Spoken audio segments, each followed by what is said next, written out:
Chapter 2. It was hot that summer of 1910. They lived near Arboles on the Southern Ute Reservation in southwestern Colorado, and her man had a cornfield. The drought came and the corn burned up. In July, her man said one evening, "We are going fishing."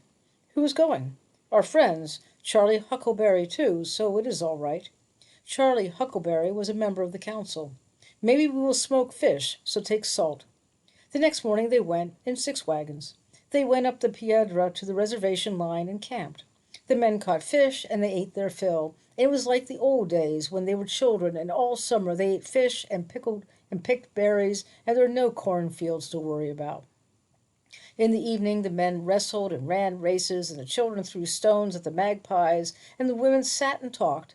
It was a happy time.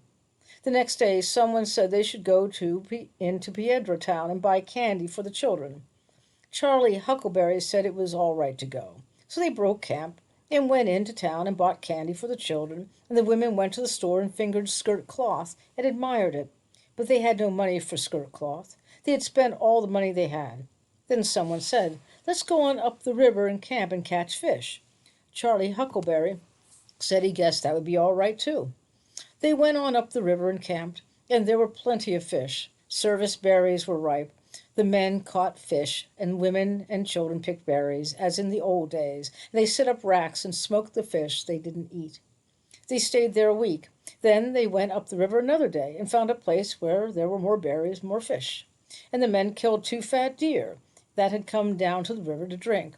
The venison tasted good after so much fish.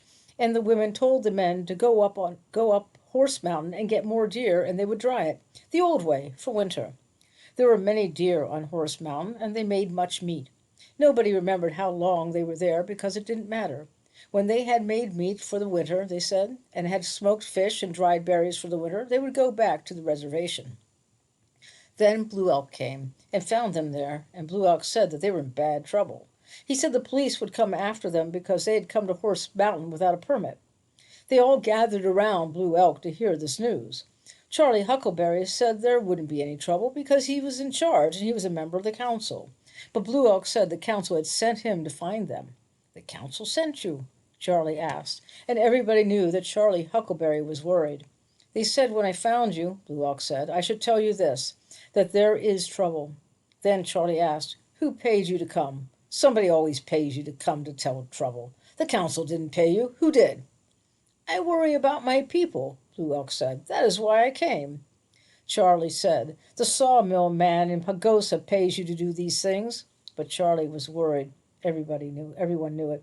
He said, "We came here because our cornfields are burned up. We came to dry fish and berries and make meat for the winter. Nobody can make trouble of this. We did not kill sheep or cows for meat. We killed deer. You are the one who is making trouble."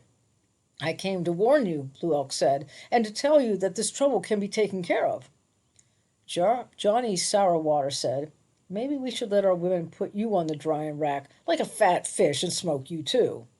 Everybody laughed at that because Blue Elk looked a little like a big fat fish. But they didn't laugh much. They didn't know how this would come out. Bessie's man, George Blackpool, said, "We made our meat for the winter, and that is all we did. We will go back now, and there will be no trouble." Bessie was proud of him. "If you go back with me," Blue Elk said, "I can take care of this for you." "How?" Charlie Huckleberry asked. "I can get permits, and that will make it all right. When you have the permits, I can get work for you, and you will not have to worry about the winter." "We do not worry about the winter," Charlie said. "We have made meat." Blue Elk said, "You made meat without permits. Do you think you can keep that meat? You are not so foolish as to think that." Then he said, "Your cornfields are burned, your blankets are thin, your women need new skirts," which was true. They had torn their clothes and worn them thin picking berries and smoking meat. "And," Blue Elk said, "you already owe money to the trader." Then Charlie Huckleberry said, What do the sawmill men pay you for making this talk to us?" Blue Elk said, "I am an old man. I have nothing but the clothes I wear. I worry for my people. That is why I tell you now that the sawmill man will give you jobs. He has bought many more trees, and he needs more men to work. He will pay $2 a day, silver, and he will pay those dollars to you, not to me." There was talk at that, $2, silver, for each day's work. The men talked among themselves, and the women talked to the men. Charlie Huckleberry said, "Don't listen to the old fat belly. He speaks lies about these things." Blue Elk didn't answer. He went off to one side and let them talk. And Charlie Huckleberry and said Blue Elk was right about the permits. It was all right to go on a fishing trip and stay a few days. The council would not make trouble over that. But they had come too far and stayed too long. About that, Blue Elk was right. Probably they would have to pay a fine for that, a fine that the council would write down in the book, and they would pay them when they had money to pay it. That was not big trouble, and that was all the trouble there would be, Charlie Huckleberry said. But there still was the other matter, this $2 a day, silver. The women said this might be a good thing, and even some of the men said it might not be too bad a thing. The women said they needed new skirts. They said the beans in the tin cans would taste good, and the meat that they made. The men said that if all that them went together to Pagosa, it would be a happy time, maybe. And they said they did not have to stay very long. In 2 months, at $2 a day, they could have more than $100. The women said that that was many dollars, and all silver. That was the way it was decided. They broke camp and went back to the reservation with Blue Elk. Charlie Huckleberry told the council what they had done and where they had gone, and Blue Elk said everything Charlie had told the council was true. Blue Elk said that there would be a fine for this so that they would remember next time. And since they had no money, he said it would be right for the council to take the meat they had made and the fish that they had smoked. That was done. Then Blue Elk got permits for them to go to Pagosa and work in the sawmill, so they would not have to be hungry that winter. The trouble was taken care of. And so they went to Pagosa, and Blue Elk helped the men to make their sign on the papers that said so much would be kept out of their pay each week to pay rent for the houses and to buy the furniture.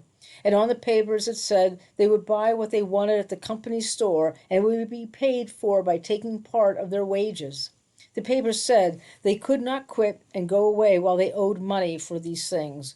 Blue Elk helped them sign the papers.